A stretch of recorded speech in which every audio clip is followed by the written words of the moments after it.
ในขนมปีศาจขมายปีถาโกนคือยังปลาบ่าตุลุมตุเลียฉลาดบ่าคือยังกรอนนายปีถาโกนโบจมูกหนึ่งเมตรโดยโกนสกายโกนชมาบ่าหรือก็โกนเหมือนนุ๊กโกนทุกเจ็ดได้จังตึแต่ตาปีศาจเลยคือออติบ่าโกนชมาเก็บปลาเปียบสีโกนสกายปลาเปียบสีโกนมวนปลาเปียบสีโกนเตี้ยปลาเปียบสีโกนไอเจ็ดสัตว์จีจานเตี้ยจังเลยแต่เก็บปลาเปียบกี่ครั้งต่อตามนั้นต่อเนี่ย Let's begin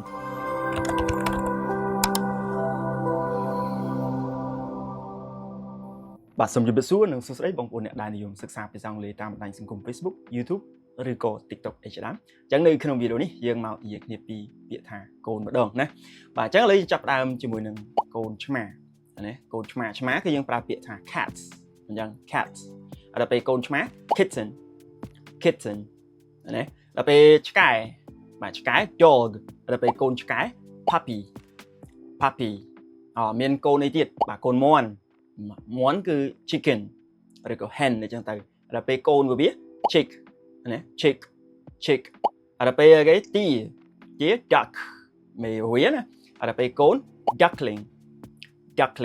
ណូបាទទៅជាអញ្ចឹងវិញគោណាបាទគោឬក៏ដំរីណាគោយើងប្រើពាក្យ cow ឬក៏ elephant អញ្ចឹងទៅហើយដល់ពេលកូនរបស់វាបាទយើងប្រើពាក្យ calf បាទដល់ពេលអីគេទៀតបាទជ្រូកណាជ្រូក pig ហើយដល់ពេលកូនរបស់វា piglet ណាហើយដូចជាកូនសេះណាកូនសេះ horse ហើយដល់ពេលកូនរបស់វាគឺ foal តាមពិតទៅមានដូចកូនសេះញីគេប្រើផ្សេងកូនសេះឈ្មោលហ្នឹងគឺគេប្រើពាក្យផ្សេងទៀតឃើញទេផ្សេងគ្នាដូចជាពពែបាទ goat ហើយដល់ពេលកូនរបស់វា kid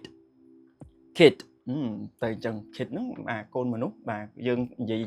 គេហៅថាជាប្រចាំថ្ងៃក៏យើងប្រើ kid ដែរអញ្ចឹងហ៎ហើយកូនជៀម sheep ណា sheep ហើយដល់ពេលកូនរបស់វា lamb